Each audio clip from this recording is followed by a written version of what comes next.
Bonjour et bienvenue. Les quelques retardataires qui profitent encore des produits de la prairie Mimosa ne vont pas tarder à nous rejoindre.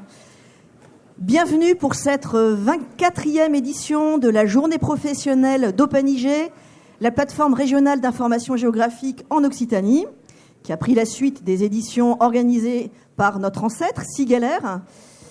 Donc bienvenue de la part du président d'OpenIG, Bertrand Montubert, qui va nous rejoindre en fin de matinée.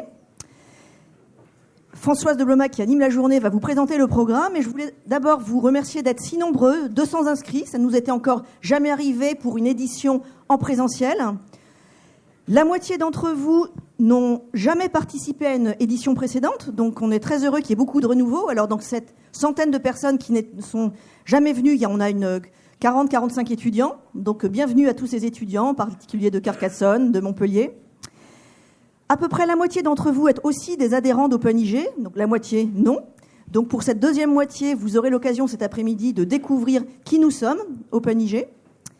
Et enfin, vous êtes beaucoup du département de l'Hérault, un tiers, 10% de Haute-Garonne, mais aussi quelques-uns de Lozère, des Hautes-Pyrénées, du Lot, de l'Aveyron et des départements plus proches. Donc le territoire Occitanie est vaste, bien représenté. Et on a aussi beaucoup de collectivités, de représentants d'organismes de recherche, d'entreprises, bref, toute la variété du réseau, du tissu de la géomatique en Occitanie, qui est, entre autres, représenté dans l'association OpenIG. Et je vous souhaite une très bonne journée. Merci Anne. Merci Anne. Alors, en quelques mots, je vais essayer de vous présenter un petit peu le programme. Donc, excusez-moi, j'arrive. Donc, des données géographiques aux données territoriales, de nouvelles voies d'accès. Donc, un titre qui peut paraître peut-être un peu bizarre, mais en tout cas, il fait recette, puisque vous êtes là. L'idée, c'est on continue un peu avec les sujets qu'on a abordés l'an dernier, on les creuse différemment.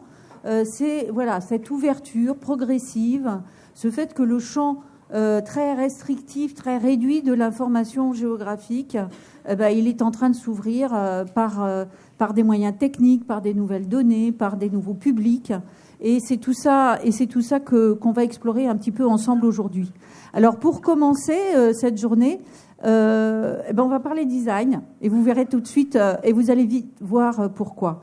Cette journée, comme à chaque fois, elle est possible grâce à des sponsors, des entreprises qui soutiennent la journée. Toujours le même principe, ils ont des petits stands et puis ils présentent une petite vidéo ou pas, c'est à leur choix, pendant la session. Et puis il y en a 3 d'entre eux qui vous feront des petits ateliers, enfin petits, pas petits, des ateliers pour aller plus à fond sur un sujet en début d'après-midi. Donc, plusieurs séquences. Première séquence, ces données que vous n'utilisez pas encore, mais qui devraient vous intéresser. J'ai mis pourrait, mais c'est devrait vous intéresser. On va parler de carte.gouv.fr, des applications professionnelles. Comment vous pouvez prendre en main ce nouvel outil de l'IGN. On va parler d'Ecosphère, le nouveau portail du ministère de l'écologie. On va parler du CASD, donc du centre d'accès sécurisé aux données. Qu'est-ce que ça veut dire et à quoi ça sert? Et on parlera aussi un peu d'usage de données météo. Après, on aura donc deuxième sponsor IGO, une petite pause pour retrouver le bon café et les bons gâteaux du traiteur, une présentation d'IDGO, et puis deuxième séquence, donc quelques technologies qui facilitent. Là, on parlera plus techno, on parlera parquet. On parlera Mélodie, nouvelle méthode d'accès aux données de lycée. Et puis, on essaiera de se projeter un petit peu dans le futur avec les grands modèles de langage et une intervention de Camp to Camp qui a fait un certain nombre de tests. On aura une présentation d'Avinéon. Pause déjeuner. Avant la pause déjeuner, un jeu en équipe. Alors, on est beaucoup mieux organisé que l'an dernier, pour ceux qui étaient là l'an dernier, où ça a été la cacophonie générale. Donc, vous allez voir, ça va être hyper efficace. Et en 20 minutes, vous aurez trouvé et vous aurez joué et certainement trouvé les bonnes réponses. Début d'après-midi, pendant une demi-heure, atelier sponsor. Donc, ça veut dire qu'on garde quand même 1h30 pour la pause déjeuner. Donc, vous aurez le temps de discuter. C'est ça aussi, hein, les journées OpenIG. C'est cette possibilité-là de discuter, de se retrouver. Donc, Avignon, Trois-Lys et Vérémès vous proposent chacun, donc dans 3 salles différentes. On en reparlera. Une présentation d'Immergis, une table ronde.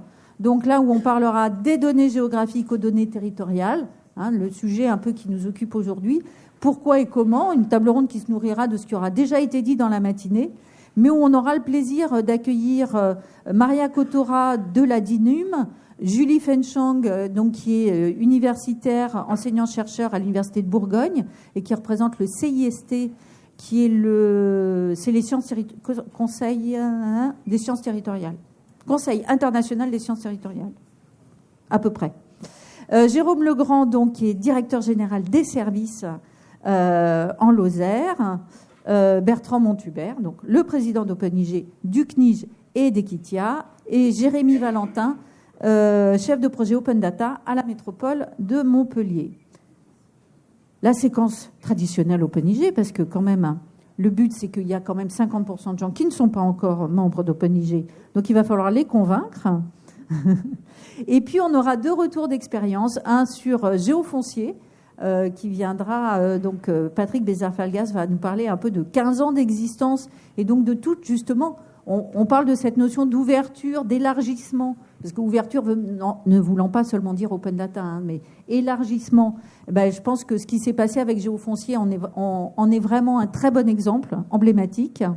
Et puis Florian Boré de l'UNEL Agglomération nous parlera justement aujourd'hui, quand on met en place un observatoire territorial, donc un projet beaucoup plus récent, et ben là justement on hérite finalement d'un mode de fonctionnement et d'un accès, et des choses ont changé. Et s'il avait dû faire cette présentation il y a 10 ans, elle aurait été certainement différente. Et puis on remettra bien entendu les prix à l'équipe gagnante avant quelques mots de conclusion. Je précise tout de suite que pour recevoir un prix, il faut monter sur scène. Donc tous ceux qui ont joué et qui ont piscine à 16h30 et qui ne seront pas là n'auront pas de prix. Voilà, c'est dit. Je ne le répéterai pas.